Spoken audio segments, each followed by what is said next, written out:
Hello and welcome back to another edition of the Messy Middle podcast. I'm Troy Malone, and we talk not just about the founding or an exit of a company. We talk about the messy middle where great companies are made. And today we're going to be talking with Saad from Alethia, and they have a great AI solution applying it to video in retail. And let me bring on Saad real quick. Hi, Saad. How are you? Hi, Troy. Saad, why don't you tell us a little bit about the company, what you guys do, and about your background? Yeah, I have around 15 to 16 years of experience working in retail tech, basically developing predictive models. And so I saw firsthand the impact of data and the value it brings for organizations, and especially the cost of data when you don't use it correctly. We got talking about what are basically the problems faced by brick and mortar industry. We all know that this is the age of data and information. There are so many companies out there whose only premise is to generate insights on the back of an amazing set of data, and they create a lot of value for their customers. Now, on the customer side, there are also many use cases. People use that data to drive their margins and sales, either through predictive analytics, through AI or generative AI. We noticed that all of those solutions are only targeting the digital world, but there was really nothing much in it for brick and mortar spaces, for physical spaces, be it retail or restaurants, etc. We saw that gap and we started to develop insights based on data operate in the brick and mortar world. And how do we do that? If you take a look at how brick and mortar spaces currently do analytics, they have ERP systems and point of sale systems, basically what they were doing in the last century as well. But now with the rise of AI and generative AI, we have an opportunity to capture more set of data. And one of the biggest sources is CCTV. Everywhere you go, cameras are everywhere. They're capturing everything 24/7. We build on that data set. We process that automatically. We churn out actionable intelligence in real time. And then we target pain points of the use cases which drive either more sales or reduce operating costs or enhance customer experience, which is indirectly responsible for increasing the sales. So this is what we are doing in a nutshell.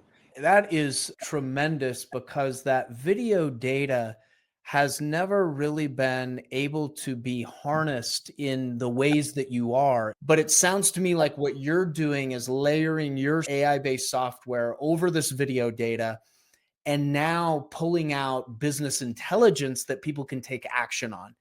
Give me a couple of examples of how this plays out in the real world. Sure. We were working with one of the largest ice cream franchises in the world, and we saw very interesting insight into customer data.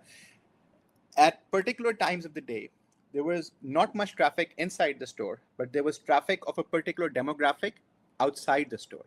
And that demographic was younger children. So this insight led them to have a mascot stand outside, introduce a happy hour for children, targeting children. And that drove so much traffic into their branches that increased the revenue by around 20%. I have another example. We had a fashion retailer who predominantly was selling males' clothing, while our system told them that it's the females who are coming more and more for their shopping for either their children, their husbands, etc. And that's when they revamped it a bit and again saw a tremendous increase in sales growth. Here's the thing. Our customers have reported that the ROI after investment in this product is less than 3 months. So this basically the system pays off. The system pays off on its own. Those are great examples. It becomes very interesting to compare different locations from a foot traffic perspective. Your technology just gives them an added layer of visibility that they can then take action on and see either increase in revenue or be more efficient with their staffing. That's tremendous. As you deploy this in multiple locations, what are you finding are some of the main points of value that has 10, 15, 20 locations? So ideally speaking, if you have 10 plus locations, because that is where the head office becomes so far away from the customer that he starts to lose, and all decision making is basically based on your gut feeling instead of actual data. And that is one of the reasons why brick and mortar companies have suffered against digital companies because of lack of data. So we see ourselves as an enabler to do that. In this one system, which does check of SOPs, analyzing customer behavior, employee behavior, and then their productivity in one dashboard. Not only you see it, you actually converse with the system, just like ChatGPT, and you talk about your analytics with the system, and the system outputs patterns and hidden sets of information, which is triggered towards either increasing your sales or reducing your cost or increasing your customer experience. It's like getting an analyst in the form of a conversational large language model layered on top of all this data. Yes. That is tremendous. That's very science fiction, almost next level stuff. We're talking about videos heavy, ton of data. How do you manage that? We never save any video or actual footages for data privacy reasons. Okay. So the entire video stream is converted into like numeric strings, and that's what we play with, just data, numeric data. And one other thing is the different types of architectures available. So we have on-prem, we have cloud. Being on the software side, either on the prem or on the cloud, gives us the flexibility to scale and change and adapt to new requirements based upon our customer needs. I love that you're living in the software layer, which is infinitely flexible to integrate into these things and just integrate the feeds. I think that's a great decision and a tremendous obstacle that you've overcome in the business side. Perfect. One question, what are some of the sacrifices that you've had to make on the personal side just to get to where you're at right now? Yeah. So there's no personal life. It's just a startup. And then you actually end up giving up a lot of years of your life as well, because the stress is immense. It's very hard to navigate that stress, and it's very important to have that support system at the back. And thirdly, you need to be very thick-skinned.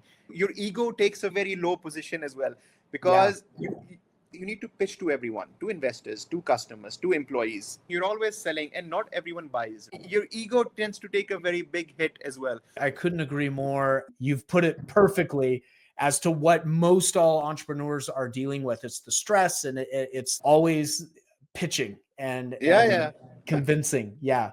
But that's great. I'm glad that you guys are seeing the level of success that you are. And I think opening up the next level of growth, especially in the US.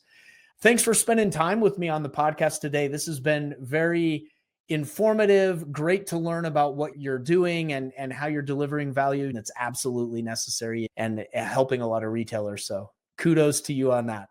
Thank you.